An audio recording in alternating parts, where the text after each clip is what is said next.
There are a lot of things that make up a noir movie.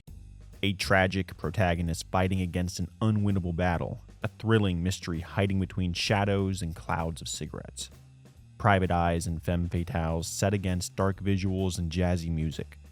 These are the elements that help give noir its je ne sais quoi.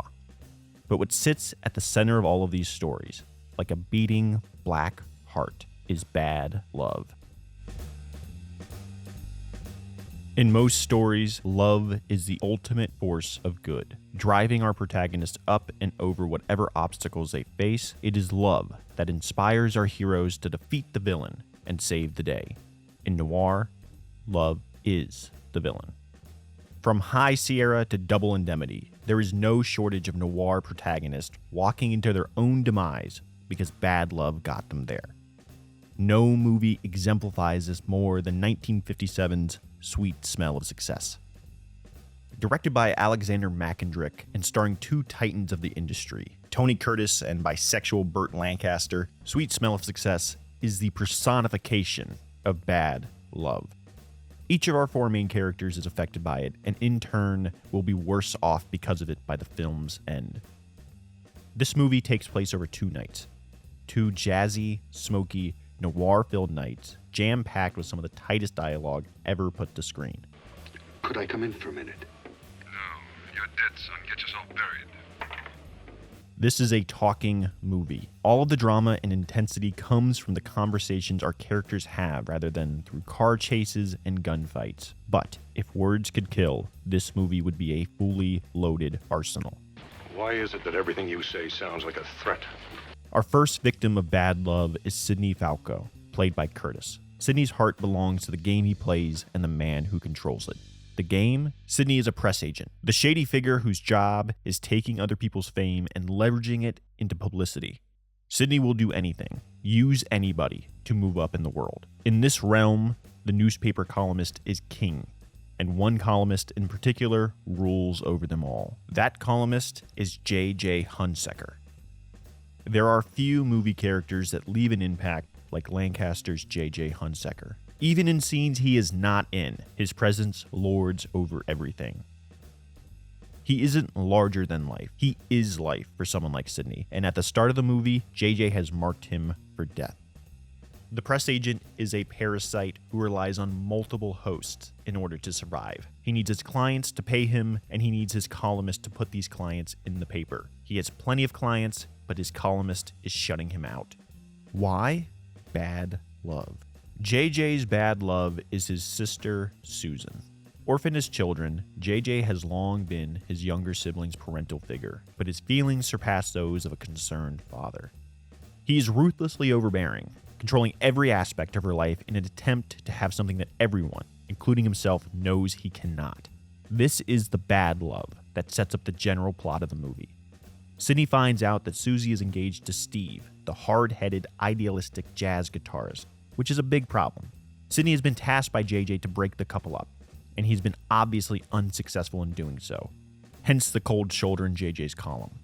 This new development should be a nightmare for Sidney, but instead, he sees it as an opportunity.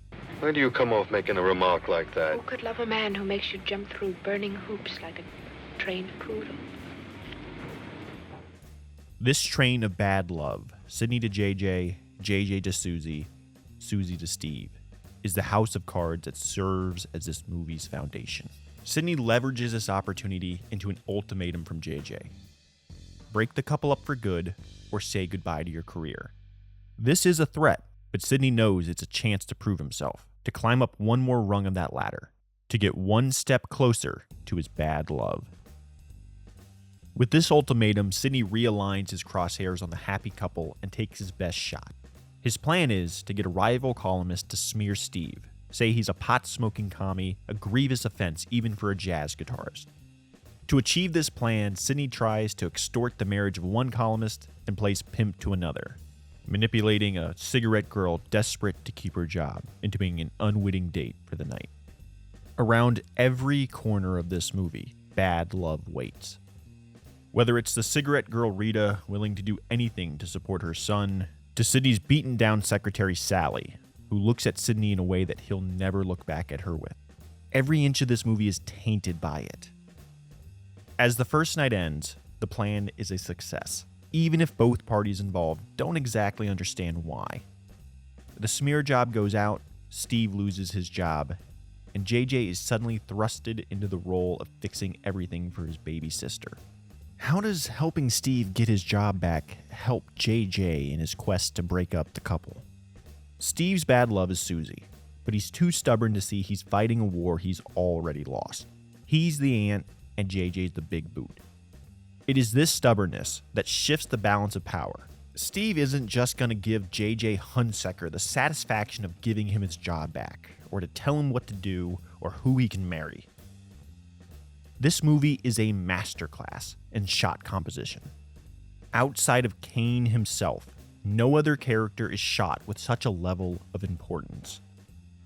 JJ is always the anchor of every scene he is in, larger than every other character in frame. He is a planet. Everyone else is lucky that he allows them to be in his orbit. This is never more evident than when all four of our main characters occupy the same space for the only time in the movie's run. In a room full of bad love, JJ Hunsaker is at the center of it all. With Sidney by his side, he is able to turn his charity of giving Steve his job back into the verbal duel he needed to coax Susie back into her cage. Steve can't just bend the knee. He has to push back against the bully to show him he is not afraid.